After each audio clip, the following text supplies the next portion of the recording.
Flynn can't wait till he turns 9 because he'll be able to fly. But what happens when the unexpected happens?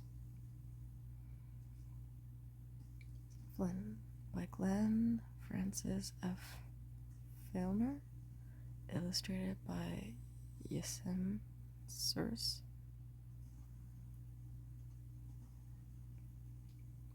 On a planet far from Earth, where 5 moons light up its night sky, there lived a race of beings capable of flying through the air, defying its planet's gravity.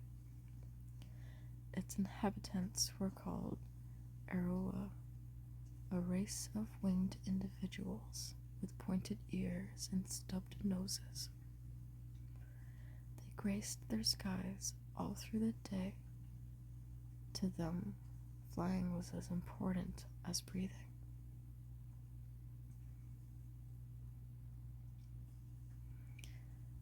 In a town called Callan 5, there lived a boy named Flynn. He was a happy-go-lucky child growing up. He spent his mornings running around in their garden, snot bursting out of his snubbed nose. Like any other kid in town, he spent most of his days in school, learning everything he needed to learn. And just like every kid his age, he daydreamed of flying through the air and being the best flyer of their town. However, he'd have to wait for the day he would turn 9 years old, because that's when their wings were big enough for them to fly.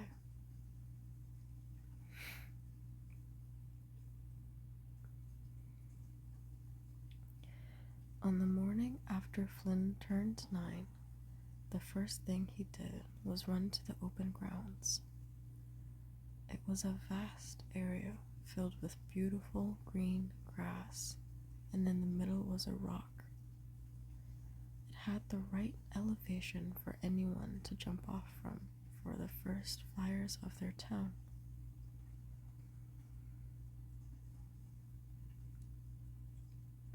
When he got there, it was filled with all the kids in their town who had turned 9. His friends were there too. All of them were taking turns jumping off the rock and flying off the ground. One by one, the fields emptied and the skies began to fill with children joyfully floating in the air. The sight of everyone flying made him excited, so he ran down the field, eagerly waiting for his turn.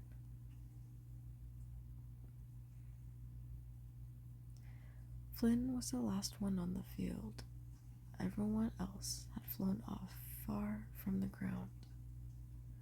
He steadied his feet, took deep breaths, and then ran onto the rock. The top side of the rock was smooth, perfect as a jumping platform, while it had a rough surface at the bottom. When his feet came into contact with the surface of the rock, he strengthened his step. Each step was stronger than the last. When he reached the tip of the rock, he pushed himself off the rock and was airborne. He screamed with joy when he saw the distance between him and the ground. But he noticed he wasn't going upwards. Something was wrong. He was slowly descending until his body hit the soft grass. He could smell the soil and the grass from where he lay.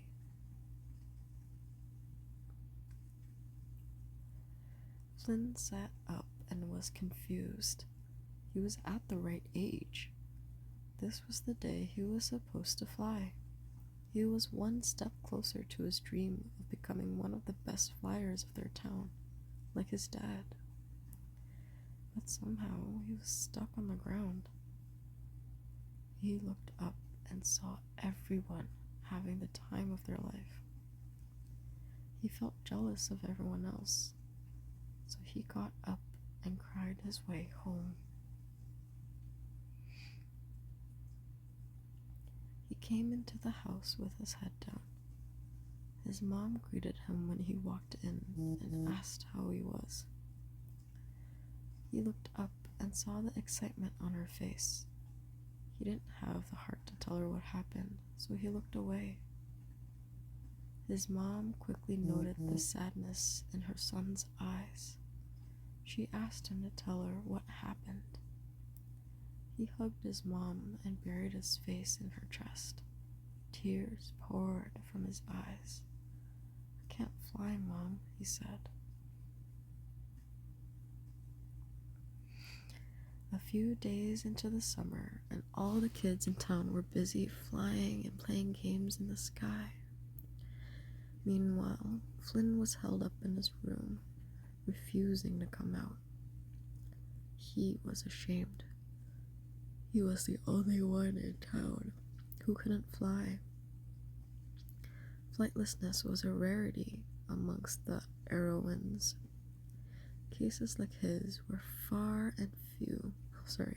few and far between generations.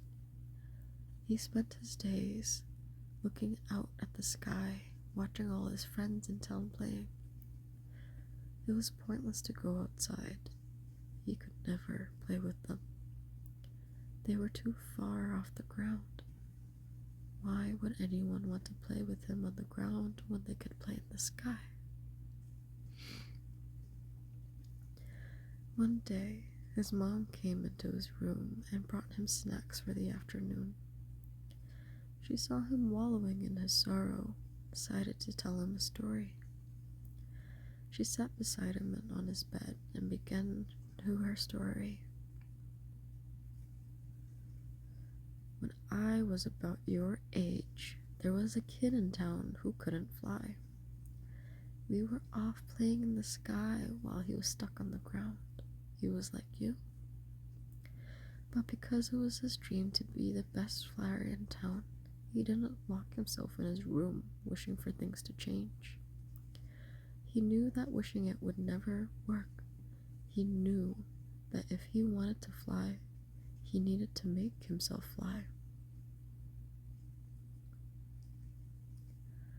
So every day he would come back to the open field and try again.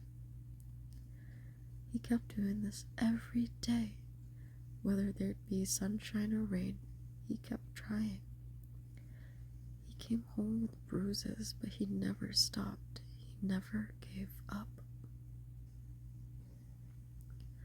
Then one day, I came to see if he was back on the field, but he wasn't there. I thought he had finally given up. I was about to fly home when I heard a scream.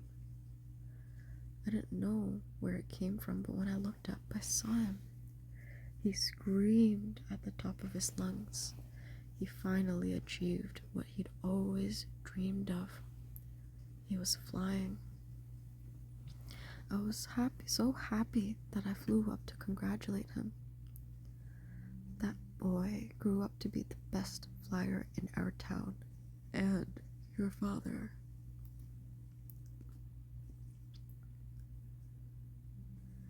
Flynn was in disbelief after hearing his mom's story. His dad, who was the best flyer in town, started off like him. "You are just like your father, and like him, it's going to take a while before you can fly. But you need to keep working on it like he did. You're never going to achieve anything if you stay inside your room feeling sad for yourself. You're going to have to make an effort," she said. Flynn hugged her and said, "Thanks, Mom." The next day, Flynn went to the field and did what his father would have done. He tried to make himself fly. Flynn left her home early in the morning and came back late at night. He had a new bruise or wound every night when he came home. His mom patched him up and gave him advice. He was so worn out that he slept soundly. He did this every day. As the days went by, Flynn began to notice that something was different. His wings felt different compared to the first time he turned 9. There was something in his gut that told him that it was time. The next day, he came to the field ready to fly.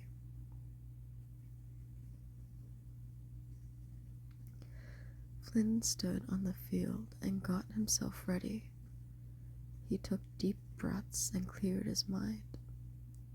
He got into running position. When he was ready, he ran with all his might. His feet touched the tip of the rock and he jumped off. He gave it everything he had. For a moment, he was airborne. He prepared for his eventual descent back to the ground, but then he heard something. That sound was coming from the back. It was as if something was moving through the air, pushing him up. He looked over and saw that the tip of his wing was moving.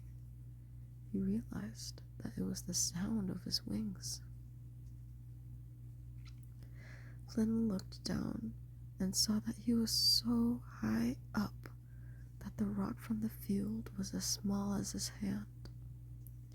He looked around and saw an endless sea of clouds. He finally did it. He was flying. Flynn flew home and called out to his mom from outside. When his mom went out the door and saw him calling to her from above, she flew to him and joined him in the sky. He thanked his mom, and they flew together for some time before they came down for dinner. Before going to bed, Flynn stayed outside and watched the moons. They were bright and beautiful. He was filled with joy that day. All his effort and hard work paid off. Now, he was closer to his dream of becoming the best